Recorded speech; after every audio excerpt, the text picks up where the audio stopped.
Hey, everybody, Grant Miller here, Miami Community News. Hey, Mrs. Hudson from United Way. I'm pretty pumped up because I worked at, back then it was called the Boys Club. Now it's called Boys and Girls Club, and you support that. Let's find out about you. Well, I appreciate that. Instead of talking about United Way, let's find out about you. Well, where'd you grow up?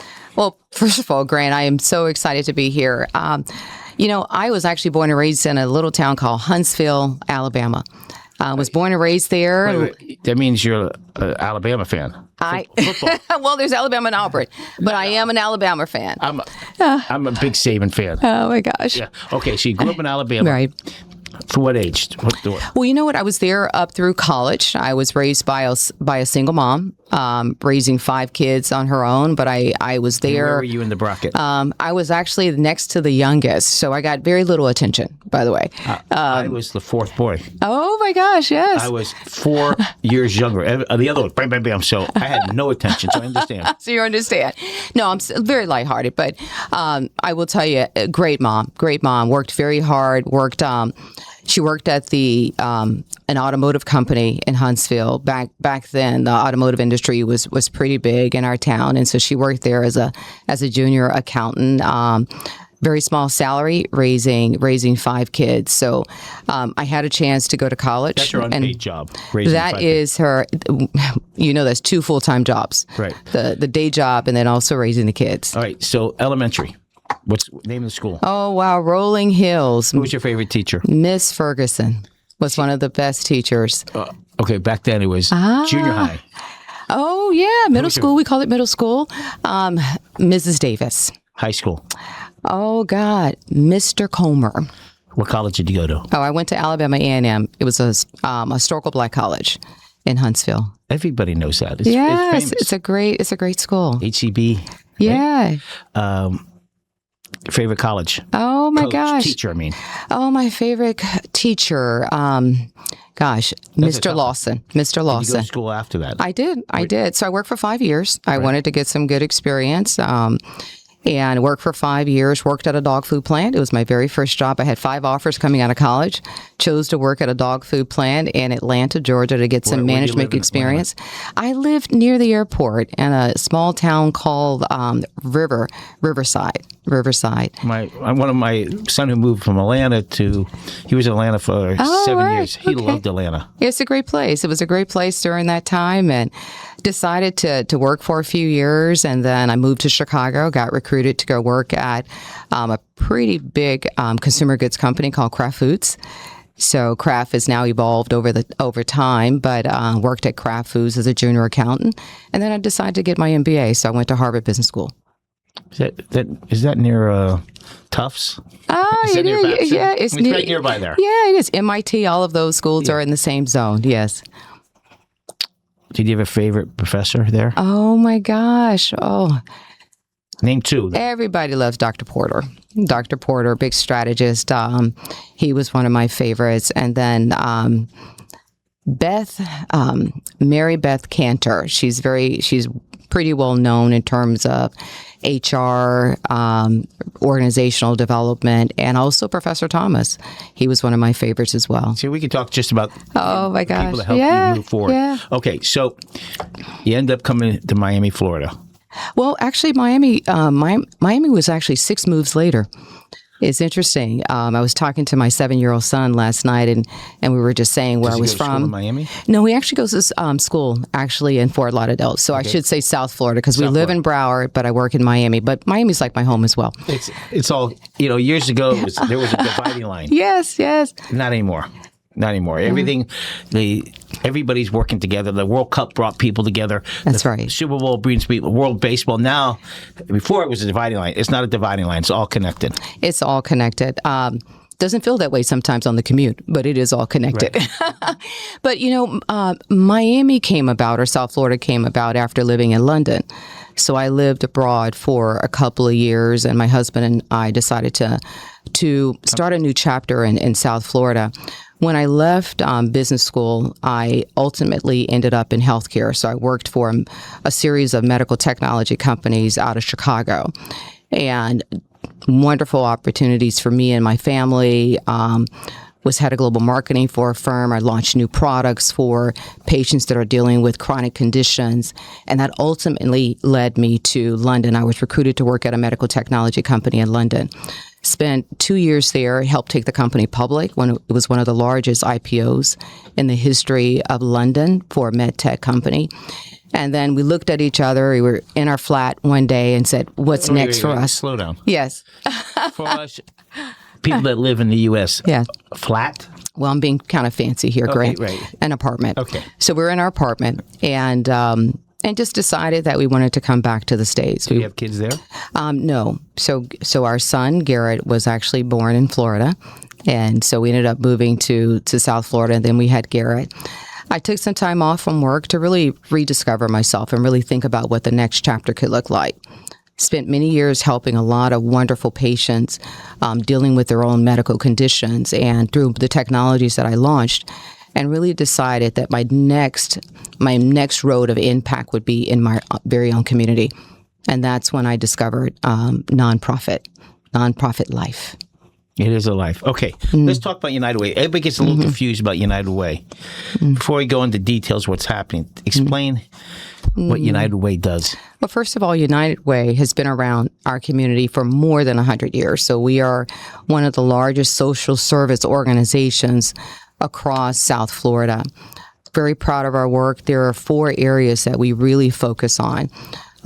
It is around health and well-being, also early education, resilient communities where we really focus on being there when there's a natural disaster in our community. And also we look for opportunities to further strengthen our community. And then the last piece is truly economic mobility, which has been one of the hottest topics and one of the hottest areas at United Way. So those are the 4 core areas that we focus on. But the umbrella of what we do is to really help those that we consider are in the ALICE class. And those are working people. What's ALICE stand for? Well, ALICE stands for Asset Limited Income Constraint. And just to put a little bit more color around these individuals, that person would have been my mom. Working, certainly a single head of household mother, working, 1 or 2 jobs just to make ends meet, and just barely really being able to just feed her family and cover the basics. That's really what we're talking about in terms of the ALICE class that's here in Miami-Dade County. There's United Way in each county? There's a United Way really across the globe. It is United Way is a national footprint. There's more than 800 United Way networks across the United States and also located globally. There is a United Way in different counties. So I have a counterpart in Broward. I have a counterpart in other parts of Florida as well. I was interviewing a county commissioner yesterday, raised by a single mother. And it was just interesting listening to her life story, like your life story. It's a single mom. Those are the heroes. They are the heroes. They don't always get the badge.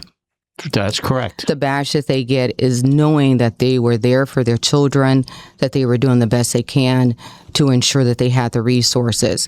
And my mother, we certainly didn't take advantage of United Way at the time. I didn't even know what that was. I was a little girl, and she probably didn't know as well. But we did have people in our community in different organizations that came to our support and came to our aid. And that's what United Way is all about. We have, Grant, just to put a little bit of a number around this, I put a face around who the ALICE population is, but I'm going to give you a number that's really startling when you hear it. In Dade County. In Dade County, 56% of the households in Miami-Dade County are in this ALICE threshold. These folks they're working hard, they're trying to make ends meet, and literally one disaster away from financial hardship. The mayor of Doral just wrote an article that's appearing in our newspapers next week. Affordability. Can Dade County, the government, help the people of Dade County? Dade County is almost unaffordable. And I read somewhere that we're surpassing New York. We have. Bloomberg issued a news release last week and stated that Miami-Dade County now has surpassed New York. Now we're second to San Francisco. So all the notion of coming here, certainly Florida's a great place to live. Miami-Dade is a great place to live, but certainly is now becoming so unaffordable for people who live and work in our community. It's tough. And so those are the folks that we see that come through our doors at United Way. And we're certainly there to help support. I'm going to give you another number. In May alone, we received 5,000 calls from residents saying they need help with rental support, housing support, and also mental health services. We're seeing a tick up in that as well, because the strain on the unaffordability in our community is now putting a strain on people's mental well-being. So it is, I call it an economic pandemic that's happening right now in our community. Beautiful place, but we got a lot of people that are struggling. The 56%. Yep. Have you ever looked on the map and said, is it in a certain area? Is it not in a certain area? Is it, we need to know the citizens of Dade County. Is it the Alice people? Or they, you understand what I'm saying? Is the map, I do. Is it spread out all Dade County, or is it concentrated in certain areas? Well, I tell you, some areas are a little bit more than others in terms of the numbers, but it's all across our community. An example, it's going to be the person that's bagging your groceries, the grocery store, the checkout person, the bartender, the teacher. It could be a police officer. These are folks that are making $76,000 a year for a family of four. That seems like a lot. Well, but that's minus taxes, $50,000. And if you're renting, it's $3,000. So now you nailed it. $36,000 out of $50,000. That means you only have $24,000 left to survive. Not in car insurance. I will tell you that math certainly is the right math, but it doesn't add up to what people need. It takes $97,000 in order for people to meet their basic needs. And you just nailed it. A third of it's going to go for rent. You're going to have transportation costs. I kind of joked a little bit about the drive over from Broward. That's very real. Gas prices are up. You still have food. You still have childcare, because now you have a family of four. You're more than likely going to have two kids.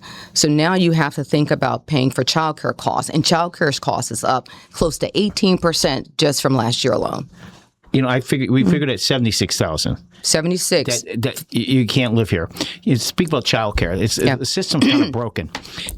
Somebody's working at, let's just say, McDonald's, Burger King. They're making above minimum wage. Let's say $15 an hour. Mm-hmm.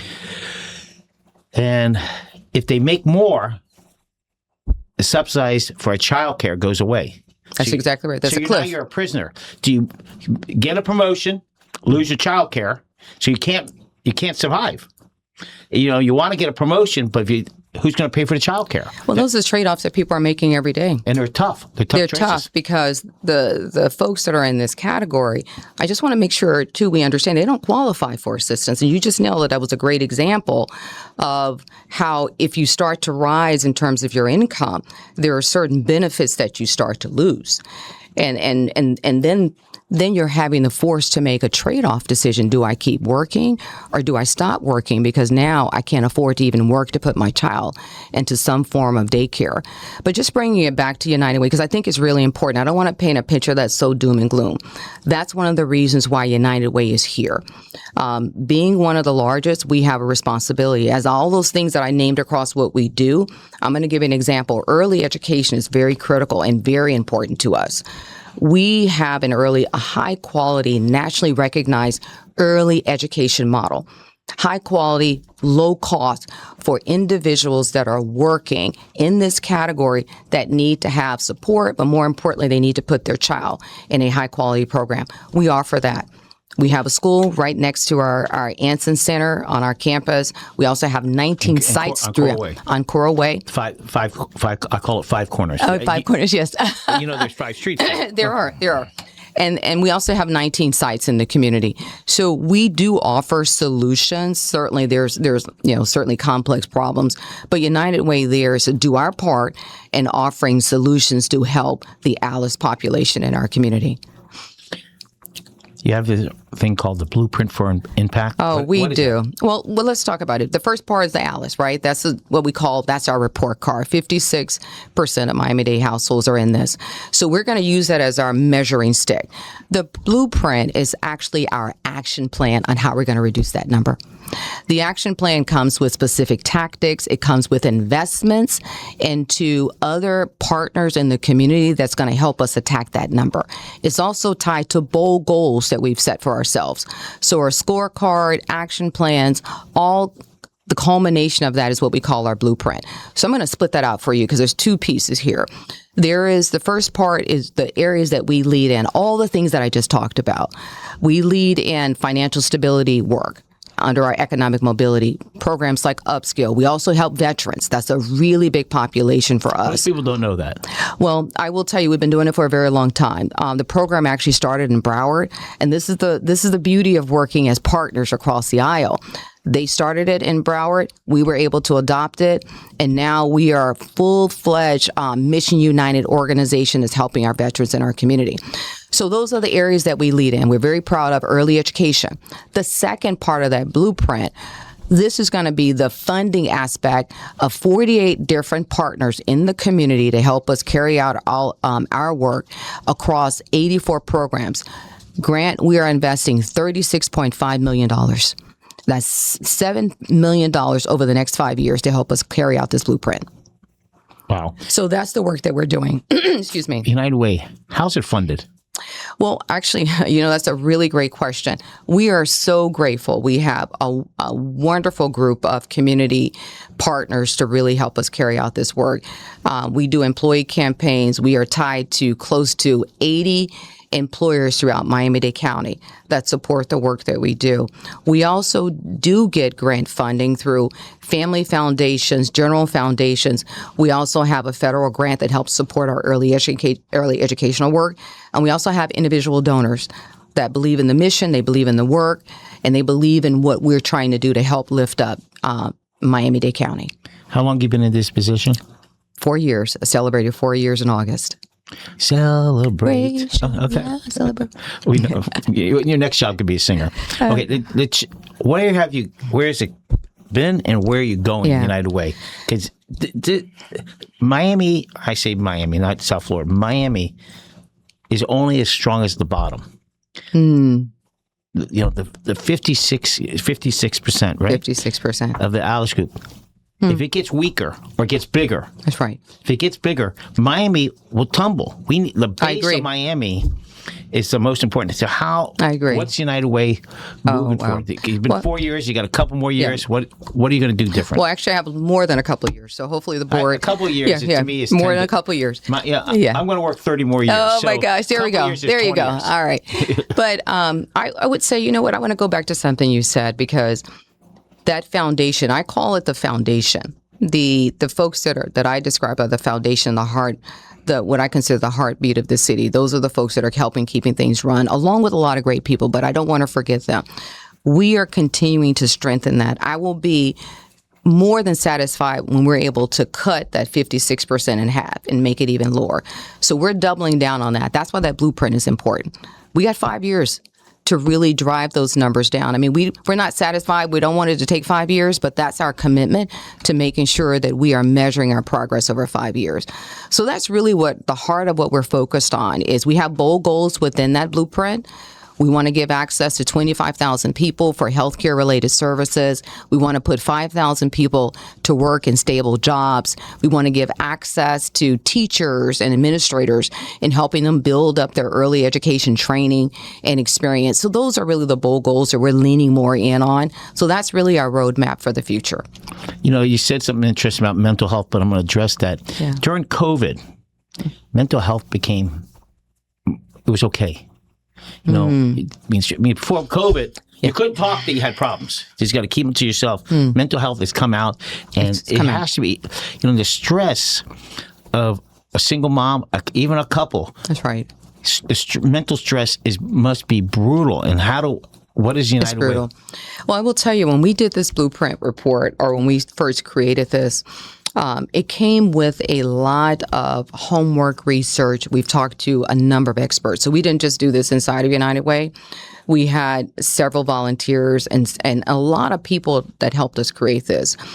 And one of the areas, Grant, that came out that we weren't really in because we're not experts in, but mental health services just shot off the literally off the charts. That it is something that we need to consider, is something that we need to support and invest in, because it is not a lane that we actually can really deliver on, because it does require experts. We do partner. So we partner with other agencies to help carry out this work. We have funded partners to help carry out this work. So we are supportive. We put the investment behind it. But more importantly, to your point, we know that it's important. But now we have a lens on it, and now we have created partnerships in the community to help move the needle in mental health services. You know, I know downtown is where a lot of your support comes financially. There's no question.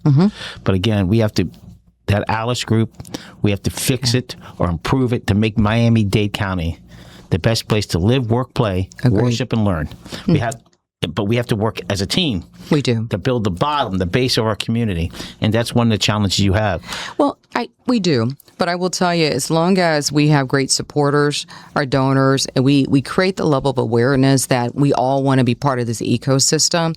And my goal, and the goal of the people that are at United Way, is we give access, and access creates opportunities. And that's what we want for everybody in Miami-Dade County, no matter what you look like, where you're from, your economic status. It truly is about creating that pathway and creating those opportunities. And that's really our goal.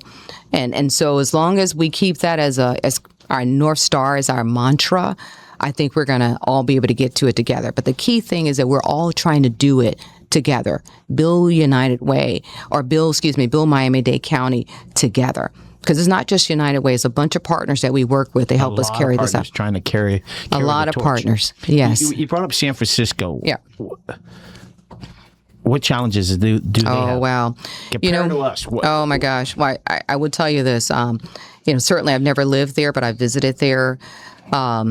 I think one of the biggest challenges that they continue to grapple with, I'm quite sure they got a lot of smart people that are working through this. They're still grappling with a homeless issue that has been plaguing the city for quite some time. We've done a great job here in Miami. I used to be the CEO of Chapman Partnership. It is a homeless assistance center. They have a great CEO there now, who's one of my buddies. And Mr. Ron Book, of course, over at the Homeless Trust. So we've done a lot of great work in our city. We've been able to create a model here that is unlike any that I've ever seen. And I think once cities like San Francisco and Los Angeles can start to look at some of the best practices that we have here, I think they'll start to see some movement. But I think that's the biggest challenge that San Francisco is really working through. We have a homeless issue, but Ron Book... We have butted heads many times. But you know what, something? There's nobody who works harder than him. Not only works harder, but he has a heart. Right. He has a really, really big heart. Yes, he does. He has a big heart. We battled out something down in Cutler Bay. Battled. Yeah.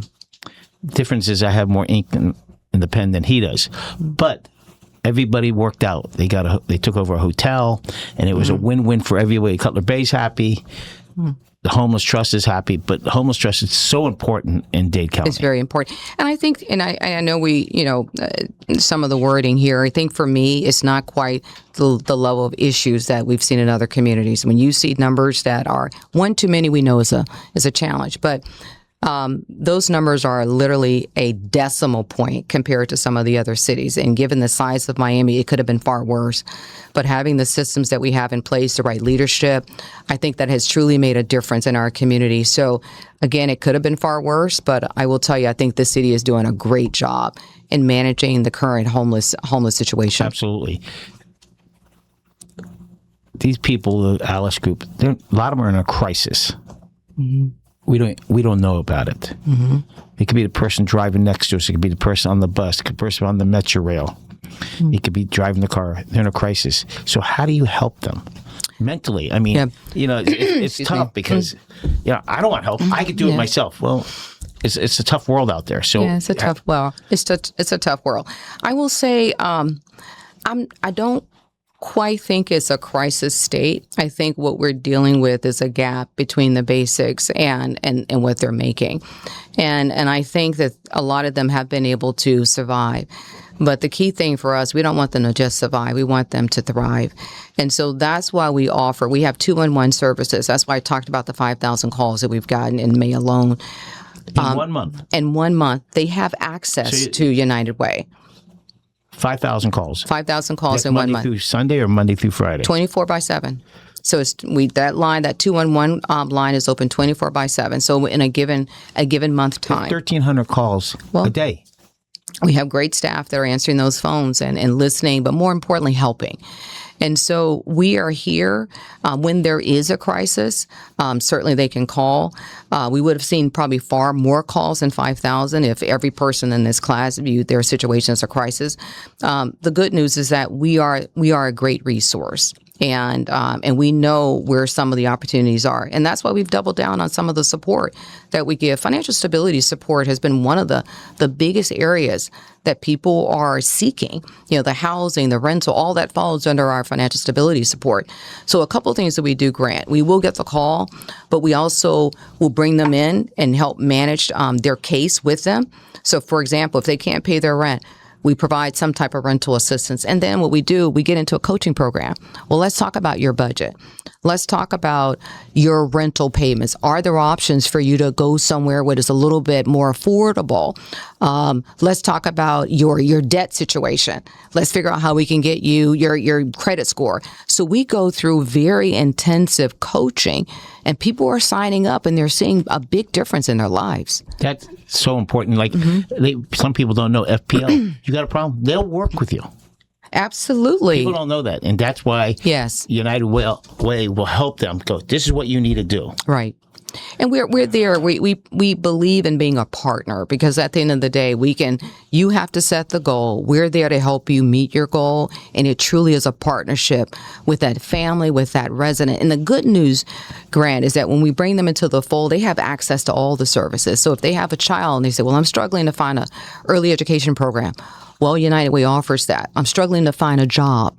Let's say somebody may have lost their job or they need to expand their wages. We have our upskill program where we provide scholarship opportunities for people to go to school and get a certificate in less than 12 weeks and come out on a career path like construction, like healthcare, like AI, like FPL. We have a program with FPL. We have people that have gone into that program and now they're the highest earner in their family.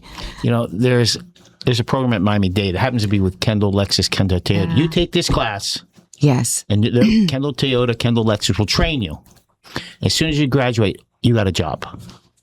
That's the formula. Yeah. The formula is from training to a job. But also, I think the piece that we double down on is making sure that they have a career path. So a job is a job, but we also want to make sure that folks have a career path where it's a stepping stone to the next level if they so desire. So we're trying to create a level of economic mobility for that person. And that's what they're getting at United Way, a full array of wraparound services. We call it our full integrated approach. And so you come to us, you have access to all of that. Well, our time is up. 30 seconds. Already? Oh my gosh, can't believe this. All right. We've been having so much fun. Wrap it up. Talk about United Way. Well, United Way is here in the community. 100 years in existence. We are here to support families across 4 core areas: health and well-being, early education, resilient communities, and economic mobility. If you need support in any way, please reach out to us at our 211 line, and we're here to help. You got it. Grant Miller here. Have a great day, everybody.